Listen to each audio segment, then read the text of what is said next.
IVE Cougars. I'm Mrs. Burr, and today I'm going to be reading a story to you called Goldilocks and the Three Dinosaurs, retold by Mo Willems.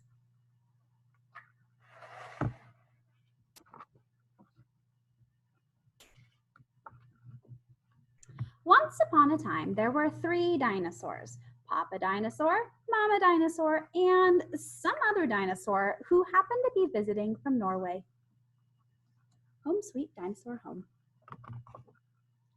One day, for no particular reason, the three dinosaurs made up their beds, positioned their chairs just so, and cooked 3 bowls of delicious chocolate pudding at varying temperatures. "Oh boy," said Papa Dinosaur in his loud, booming voice. "It is finally time to leave and go to the, someplace else."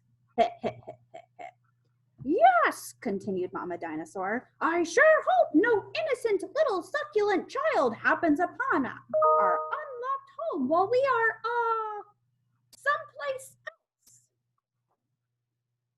The other dinosaur made a loud noise that sounded like a big evil laugh, but was probably just a polite Norwegian expression. The 3 dinosaurs went someplace else and were definitely not hiding in the woods, waiting for an unsuspecting kid to come by. Sure enough, 5 minutes later, a poorly supervised little girl named Goldilocks came traipsing along. 0.2 miles to very nice house. Just then, the forest boomed with what could have been a dinosaur yelling, "Gotcha!" But I'm pretty sure it was just the wind. The loud noise was immediately followed by another loud noise that sounded kind of like, "Be patient, Papa Dinosaur, the trap is not yet sprung." But that could have been a rock falling or a squirrel. Getting closer. Either way, Goldilocks was not the type of little girl who listened to anyone or anything. For example, Goldilocks never listened to warnings about the dangers of barging into strange, enormous houses. So as soon as Goldilocks came across a strange, enormous house, she barged right in. "Welcome, tee-hee." Inside, Goldilocks immediately smelled the 3 bowls of delicious chocolate pudding. Said Goldilocks. "That chocolate pudding smells delicious.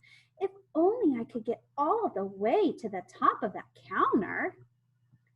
Then Goldilocks noticed a very tall ladder that just happened to be there and certainly wasn't left on purpose. Goldilocks climbed up the ladder and found herself face to face with 3 gigantic bowls of chocolate pudding.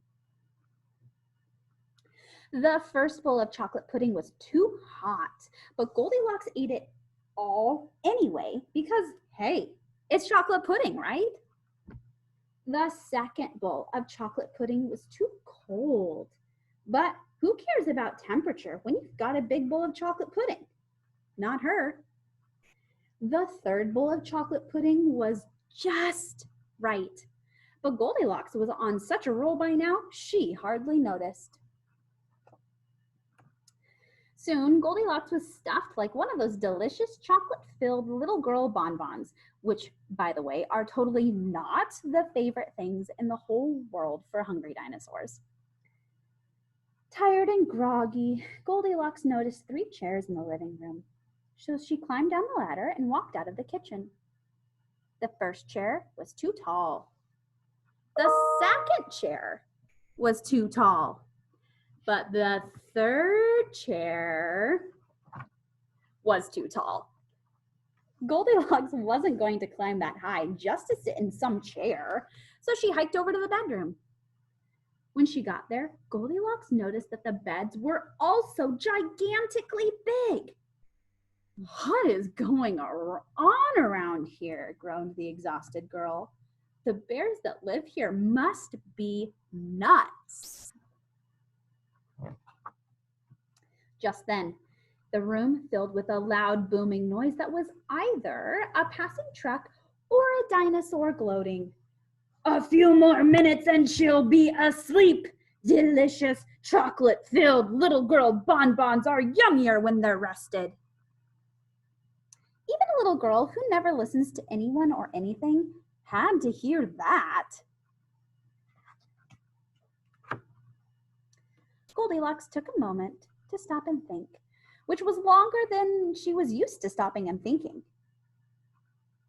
Hey, she told herself, this isn't some bear's house.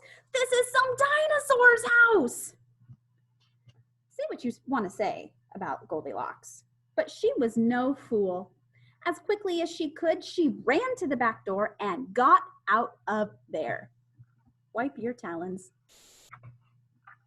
Just then, a loud plane flew by, which sounded pretty much like a trio of dinosaurs yelling, "Now!" or "Charge!" or the Norwegian expression for "chewy bonbon time." Suddenly, and completely coincidentally, the three dinosaurs rushed through the front door. But they were too late. Goldilocks was gone, and all that was left in the house were the three disappointed dinosaurs. The end. And the moral is, if you ever find yourself in the wrong story, leave. And the moral for the dinosaurs is, lock the back door. That is Goldilocks and the three dinosaurs. I hope you enjoyed. See you later, Cougars.